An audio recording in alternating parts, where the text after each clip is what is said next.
Next 3 নম্বর প্রশ্ন। প্রশ্নের মধ্যে আমরা দেওয়া আছে দেখো NaCl plus AgNO3 AgCl plus NaNO3। NaCl মানে হলো সোডিয়াম ক্লোরাইড, ঠিক আছে। AgCl মানে হলো সিলভার নাইট্রেট, AgCl মানে হলো সিলভার ক্লোরাইড, আর NaCl হইল গিয়া তোমার সোডিয়াম নাইট্রেট।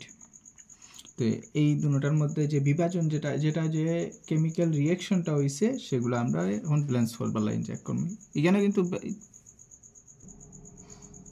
এটা গত 2025-এর মধ্যে এক্সামিনেশনের মধ্যে আইছে। দেখো এই কেমিক্যালটা দেখতে কিন্তু দেখা যায় ব্যালেন্স আছে। দেখো রিঅ্যাকটেন্সগুলো আমরা চেক করে নিলাম, ভেরিফাই করে নিলাম, ঠিক আছে।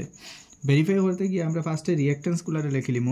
রিঅ্যাকটেন্সের মধ্যে আমরা লেখা আছে সোডিয়াম আর ক্লোরাইড, ঠিক আছে। সোডিয়াম আর ক্লোরাইড একসাথে রাখমু, গ্রুপে আছে সিলভার আর নাইট্রেট একসাথে রাখমু, কেননা গ্রুপে আছে, ঠিক আছে।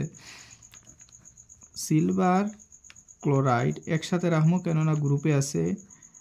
সোডিয়াম নাইট্রেট একসাথে রাখমু, কেননা গ্রুপে আছে।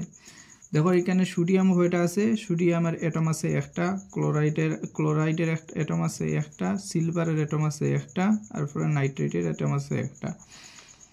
এই নাইট্রেটের অ্যাটম আছে তিনটা, নাইট্রেটের অ্যাটম আছে তিনটা।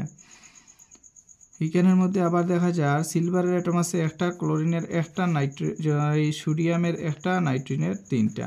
তাহলে দেখো এখানে দেখো এইদিকে সোডিয়াম একটা, ঠিক আছে, সোডিয়াম একটা, ক্লোরিন ব্যালেন্স আছে, ক্লোরাইড ব্যালেন্স আছে। এরপরে দেখা যায় সিলভার, ঠিক আছে, নাইট্রেট তিনটা, নাইট্রেট তিনটা। এর মানে দেখা যায় আনসারটা কিটা আছে আমরা সলভ আছে। এইটা ব্যালেন্স একটা কেমিক্যাল ইকুয়েশন, সো দ্যাট আমরা আনসারটা যেমন আছে তেমন ভাবেই লিখে দিব। আমরা লিখবো NaCl প্লাস AgNO3 প্রোডাক্ট বাইর হইছে আমার গিয়া AgCl প্লাস NaNO3। এটা হলো আমাদের আনসার।